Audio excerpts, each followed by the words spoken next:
question is that this House do now adjourn. Justin Madders. Thank you, Madam Deputy Speaker. It is our duty in Parliament to not hide from the past, but to learn from it. And as we know, the Summerland Fire has never before been the subject of a debate in this House.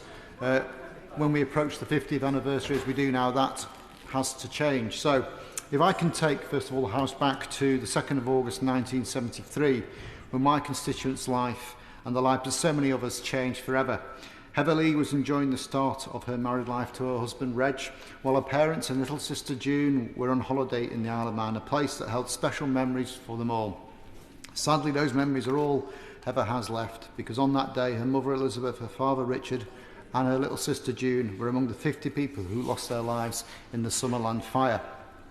And as we will hear, it was a disaster that could have been avoided, and yet despite this fact, the bereaved families are still fighting for recognition and an apology. Sadly, the chances of there ever being justice appear to have long gone, though. Heather tells me 50 years is a long time, but the burden has never diminished, and it never will. The Summerland Leisure Centre in Douglas on the Isle of Man was state-of-the-art when it opened 2 years before that fateful day, and offered a Mediterranean climate in a British seaside resort, encompassing a swimming pool, amusement arcades, an underground disco, restaurants and bars. On the evening of the 2nd of August, a fire was started in an unused kiosk on the Crazy Golf Course outside of the complex. The kiosk caught fire, collapsing against the exterior wall of Summerland. Due to the properties the architects used in the structure, the fire quickly spread. The architects of Summerland had opted to use galbestos in its construction. It is a plastic-coated metal cladding with limited fire resistance. This, in combination with the use of Decalin for the internal walls, which burns rapidly, created the perfect cocktail for a disaster. The fire broke through the highly combustible surface and burnt for a whole 10 minutes undetected before bursting into the ground floor of the leisure building, igniting the Oroglass acrylic panels used on the walls and roof. The open plan design aided the spread of the fire, with the internal spaces acting as chimneys to spread the fire. The terror those in the building must have felt is unthinkable. Survivors described mass panic, with the building appeared to melt before their eyes. One survivor is quoted as saying, "There were fireballs coming down. It was like raining fire. There was no way to get away from it." The fire was the deadliest on land since the Second World War, and I realise as I say those words just how difficult it must be for the loved ones of those who were there to hear them. Just after a month after the disaster, the Lieutenant Governor of the Isle of Man appointed a commission to investigate the Summerland Fire under its chair, the Honourable Mr Justice Joseph Cantley OBE. The Summerland Fire Commission identified several factors in the high number of deaths, including the construction of the building and the evacuation process, which was described as delayed, unorganised and difficult, with a number of exits locked. It became clear that the materials used in the construction were known to be a safety risk, and either through ignorance from professionals who ought to have known better, or as a result of downright deception, they were still permitted for use. It is clear that regulations were bent to allow this to happen.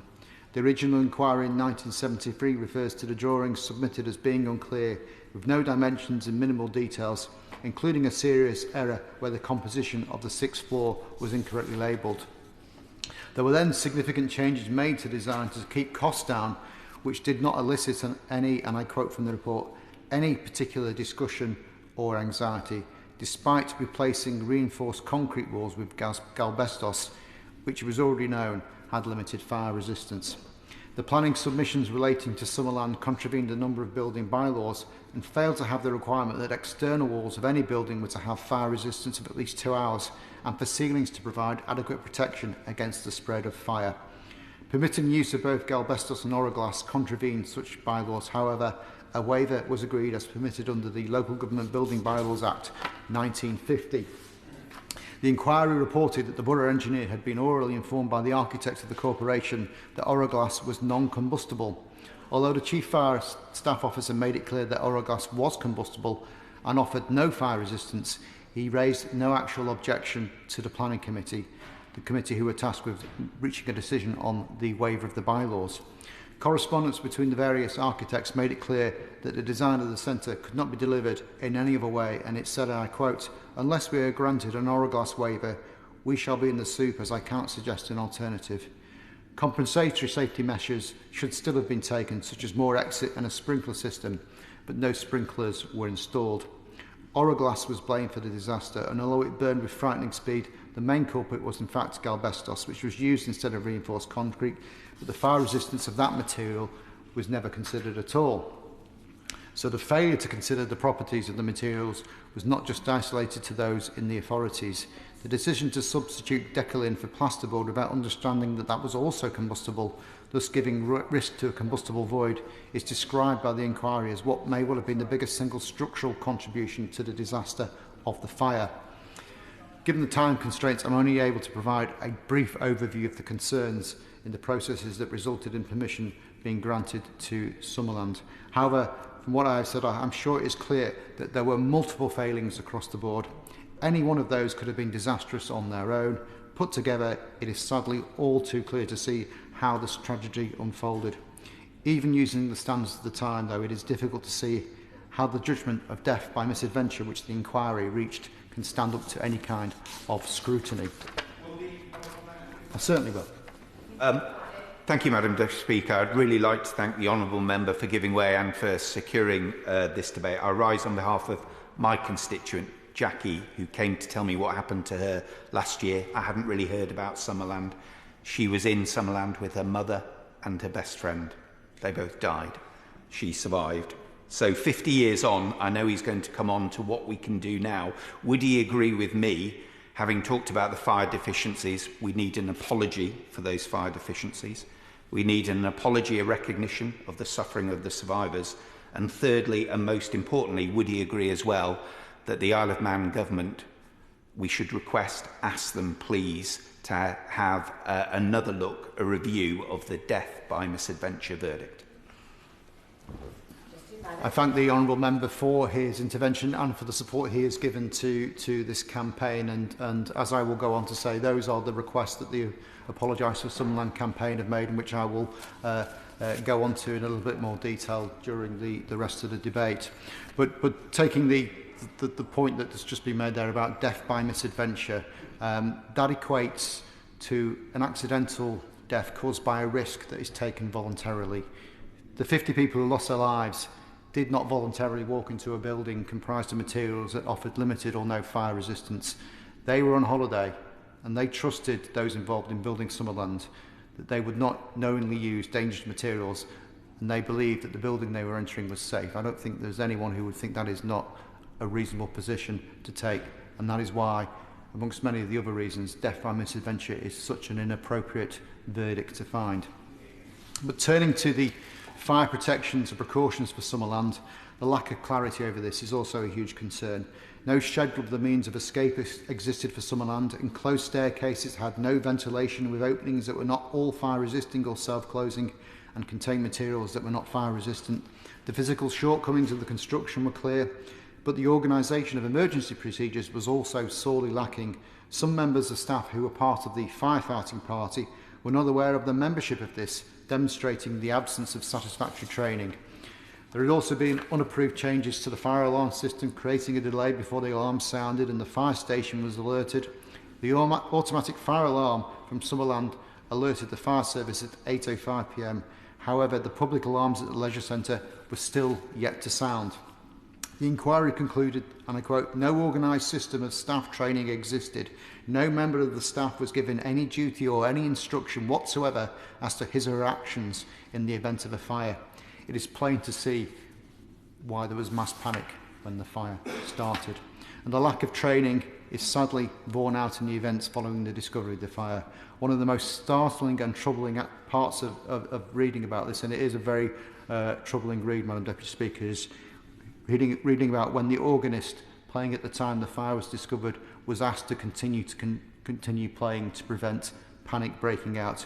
Only 2 minutes after he was given this instruction, he reported that the fire was clearly visible at the back of the amusement arcade. Evacuation only began at that point when the flames had become visible to visitors, causing mass panic and undoubtedly making matters worse than they already were.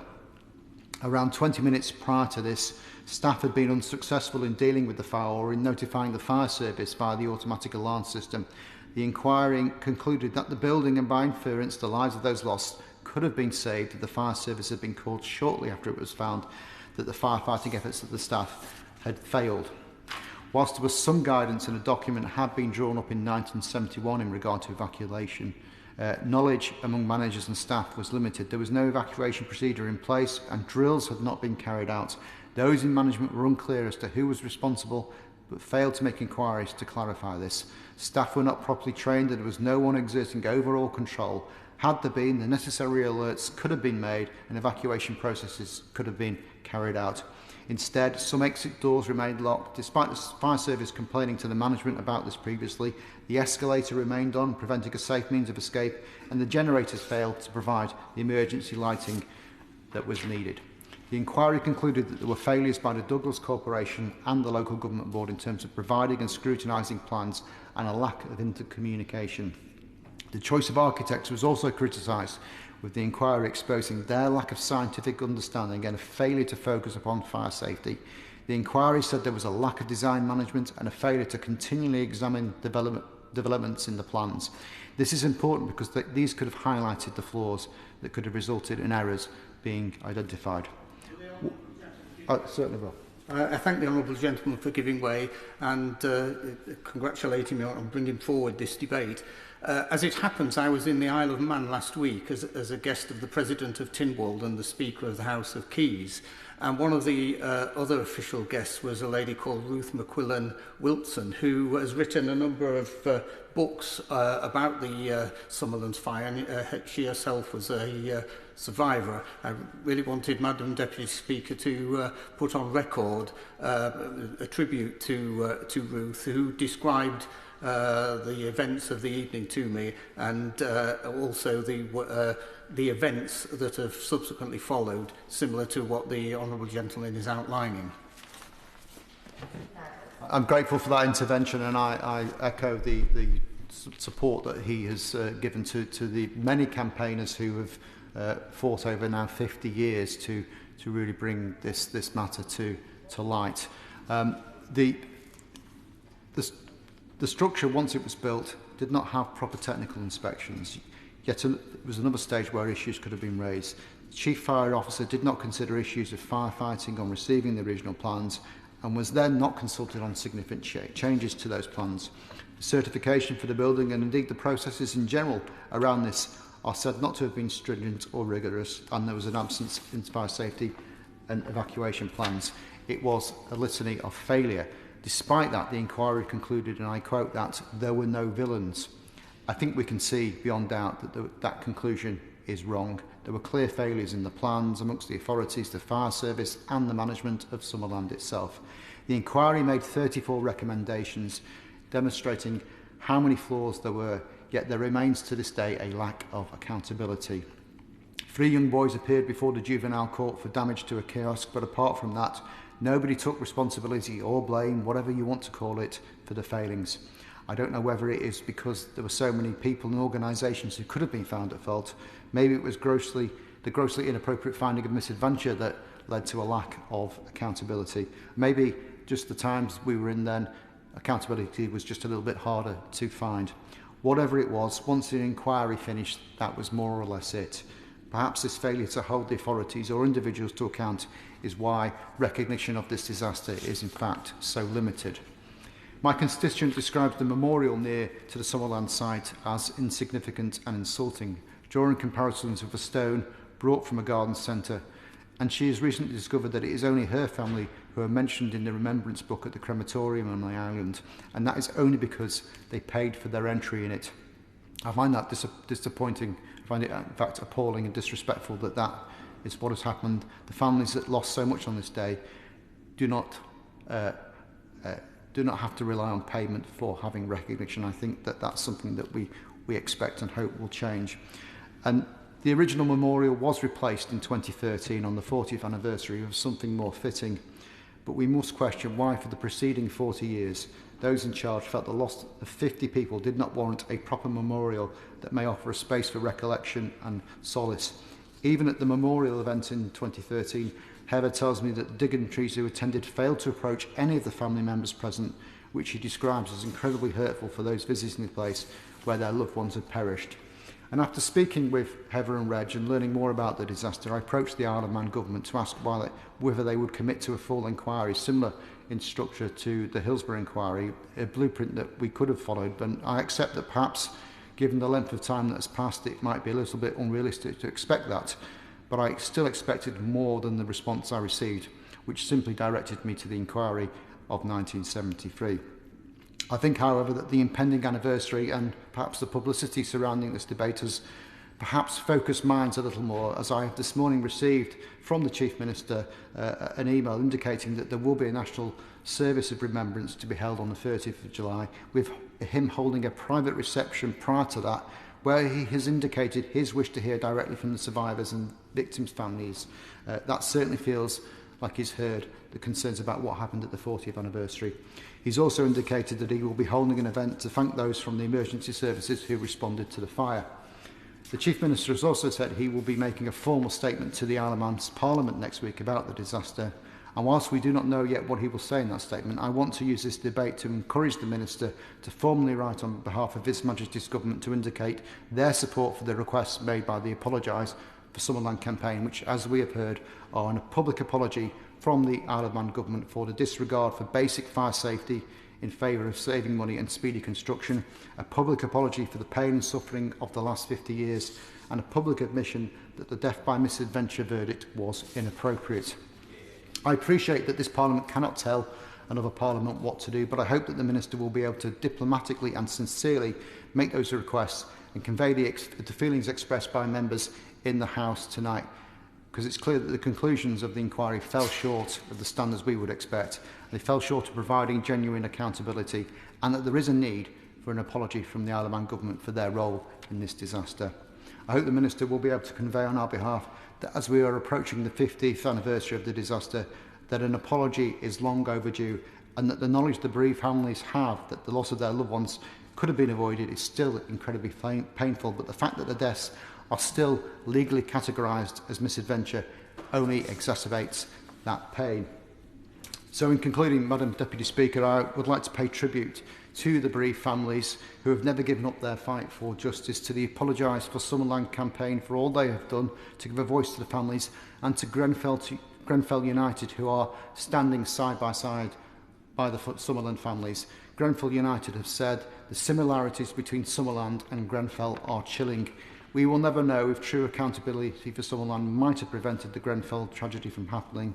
Sadly, there are far too many what-ifs that must torment all involved. And I'd like to finish with a few words from Heather, which echo that point. She says, "We don't feel that it's ever been recognised that 50 people lost their lives. I've lost 50 years of having my sister. It was a fire that should never have happened. I feel so sorry for the people of Grenfell. If the reports had been acted upon from the Summerland fire, Grenfell probably wouldn't have happened. You can't brush something like that under the carpet anymore." So I hope that following today's debate we can build on the cross-party support that we have had to date, and through the advocacy of the UK Government we will see that families receive the recognition, the apology and the accountability they deserve. I appreciate that the passage of time makes true accountability difficult, but I'm absolutely certain that they deserve better than they've had so far. Minister Mike Freer. Thank you, Madam Deputy Speaker. First of all, may I congratulate the Honourable Member for Ellesmere Port and Neston on securing this important debate. Much of what I want to put on record, the Honourable Gentleman has quite clearly laid out with commendable passion for the constituents which he represents. The fire broke out on the evening of Thursday, 2nd of August 1973. It was, as the Honourable Gentleman said, a horrific and tragic incident, and I'm sure that I speak for the whole House when I say that our thoughts are with the friends and the families of those who lost their lives, and also with the survivors who still retain vivid memories of the tragedy and their loss, as both members have clearly said today. Can I also want to reiterate and put on record that the Leisure Centre, which opened in 1971, was deemed to be the most innovative indoor entertainment centre in the world, and it was described as a climate-controlled megastructure and was the first of its kind in the world. However, as the Honourable Gentleman has said, the building was clad in Oroglass, a highly combustible and transparent acrylic sheeting, and asbestos, a corrosion-resistant steel sheeting. These materials were not compliant with the Isle of Man's fire regulations at the time, which stated that external walls of any building shall be non-combustible throughout and a fire resistance of 2 hours. It was later established that the fire was caused by an accidentally discarded lit match or cigarette at a kiosk on the outdoor terrace at 7:40 p.m. This initial blaze was detected by staff who tried to extinguish it.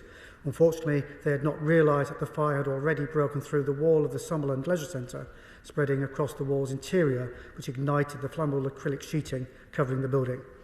The attempt to evacuate the building only began, as the Honourable Gentleman said, when visible flames appeared through a vent. By that time, the fire was already out of control, and many people were trapped inside and were unable to escape.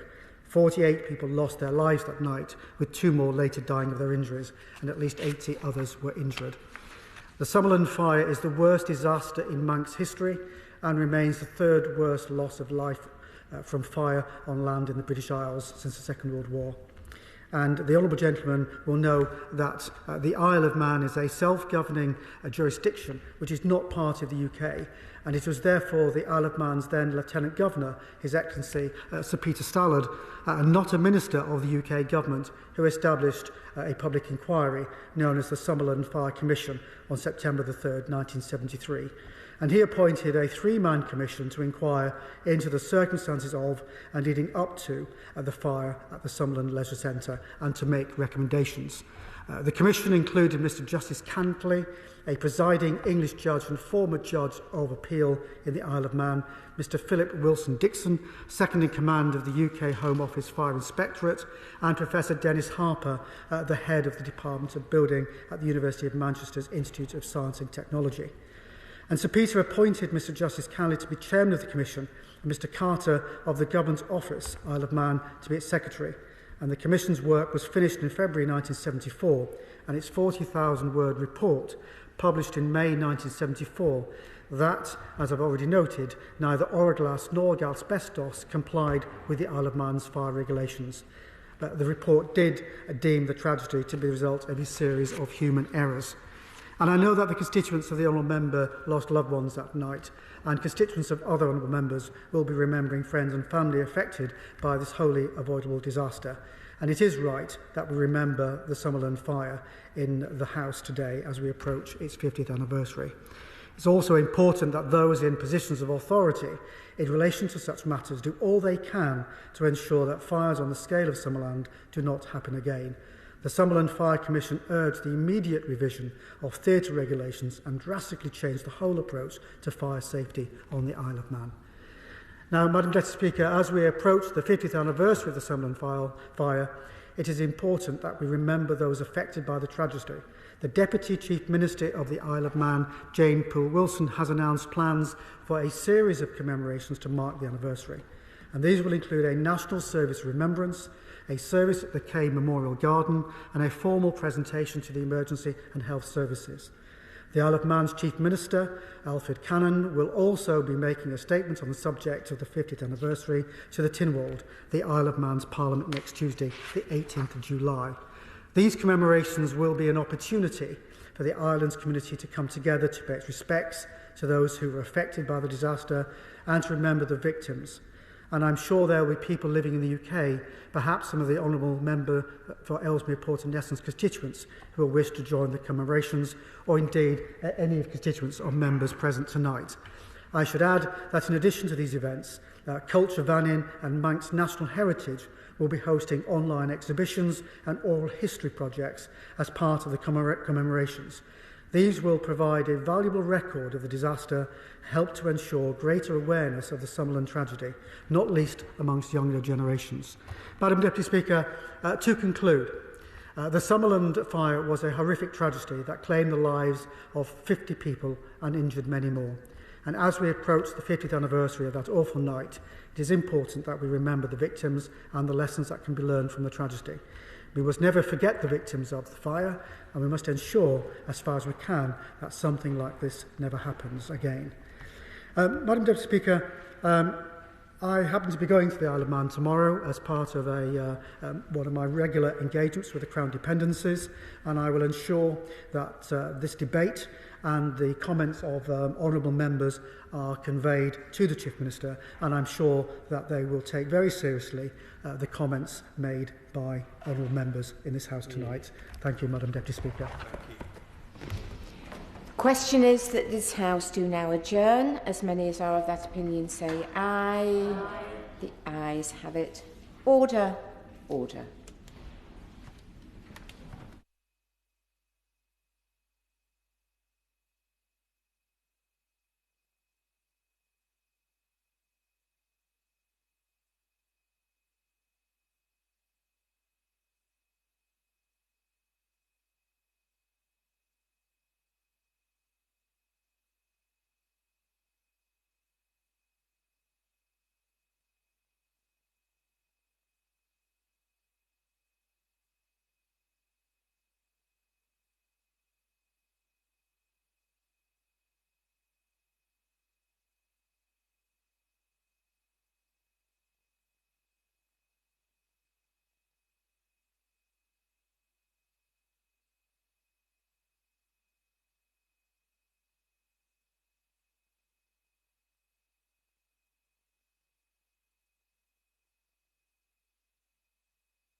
The proceeding has ended.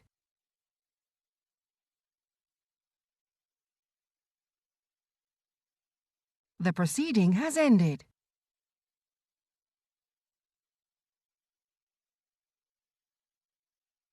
The proceeding has ended.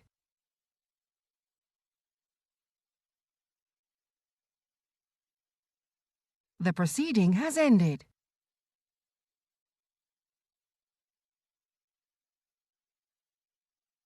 The proceeding has ended.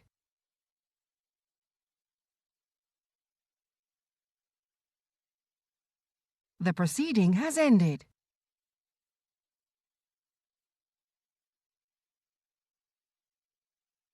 The proceeding has ended.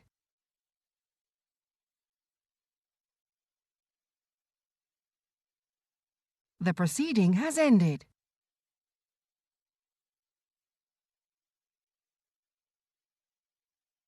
The proceeding has ended.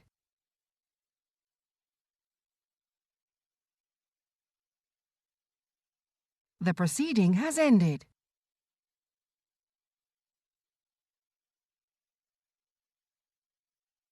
The proceeding has ended.